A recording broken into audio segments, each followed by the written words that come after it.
Today, gagawa ako ng turmeric at goat milk soap. Yan, na-mix ko na yung mga oils. Hindi ko na sinama sa video. Ngayon naman, inahaluan ko siya ng honey para sa mixture ng goat milk soap. So, minix ko na yung honey sa mixture ng oils. Bali, 6 na klase ng oils ang nilagay ko dyan. Tapos, chinecheck ko palagi yung temperature. Kailangan hindi masyadong hot yung oil. Saka yung ating lye or sodium hydroxide. So, ngayon naman, imimix ko yung mixture ng lye solution with goat milk. Yan, sinala ko to make sure na walang nasamang hindi natunaw na lye solution. So, ayan, after that, imimix ko na siya using stub mixer. Stub mixer yung tawag dyan. So, ayan, minimix ko na hanggang sa magkaroon siya ng trace. Kailangan, alam mo yan kung meron na siyang trace. Yun yung tracing. Yung alam mo nang sure ka na na-mix na ng gusto yung lye solution saka yung oils. Maliban sa mixer, ginagamitan ko rin ng spatula. And then now, chinek ko naman yung another mixture. Ito naman yung gagawin kong turmeric. Bali, pagsasama ko sila mamaya. So, napansin ko medyo tumigas na yung butter ko. Yung mixture ko ng goat milk soap. Ayan, kaya agad-agad ko nang nilagay sa molder. So, medyo nahirapan na nga ako dyan kasi medyo tumigas na siya. Hindi ko na napakita yung pati paglagay ko ng fragrance oil. Naglagay pala ako dyan ng fragrance oil na vanilla. Tapos yung tinaktak ko to make sure na wala siyang air. Yung parang patlang-patlang sa loob kasi tumigas na nga yung mixture. So may tendency na magkaroon siya ng air sa loob ng mixture, soap mixture. So ayan naman, nandito naman ako ngayon sa turmeric mixture. Okay na lahat ng temperature.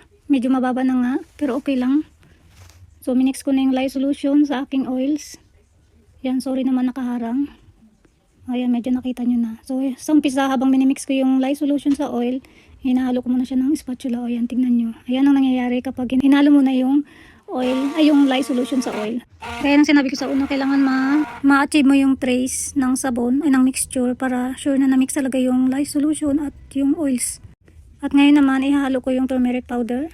So, normally, ang ginagawa ko, ini-infuse ko yung oil sa turmeric or yung turmeric sa oil. But this time, gumamit ako ng turmeric powder na ilalagay mo after tracing. Pagka infusing naman, i-infuse mo yung turmeric sa oil like olive oil or carrier oil na tinatawag. Depende kung anong oil ang gusto mong infuse ng turmeric.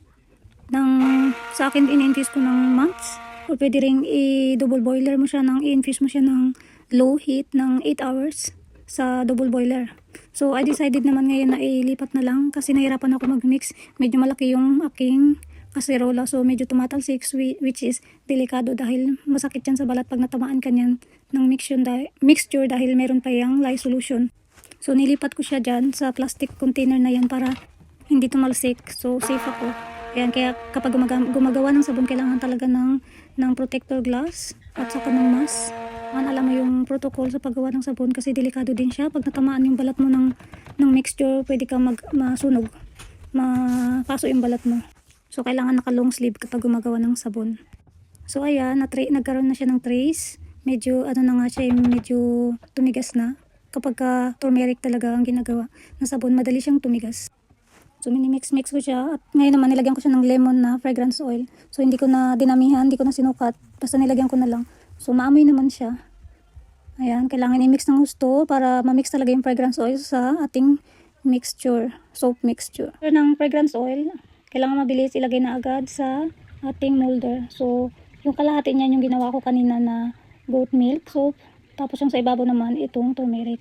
So, bali, 2 klase ng sabon sa iisang sabon. Kung makikita nyo yan, itinataktak ko para talagang sumiksik siya sa ilalim dahil kung makikita nyo medyo tumigas na nga siya. Oh. Nahirapan na ako maglagay sa aking molder. Normal lang sa paggawa ng sabon, cold process soap na tumitigas yung butter, yung mixture after na ilagay yung fragrance oil or essential oil. Normal lang yun, kaya kailangan mabilisan talaga para hindi ka matigasan ng mixture kasi mahirap na siyang i-transfer sa molder.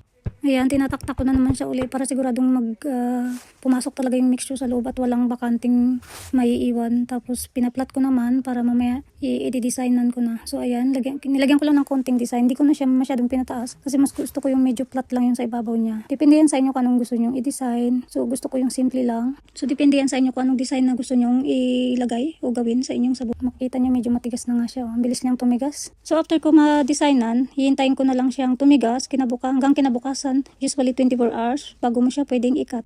Ito na ang aking turmeric and goat milk soap. you can search in Google yung benefits ng turmeric at goat milk sa ating balat. Hindi ganun katingkad yung kulay niya kasi nga turmeric powder yung ginamit ko. Pero the same lang din sila ng benefits. So hanggang dito na lang. Thank you for watching. Bye-bye!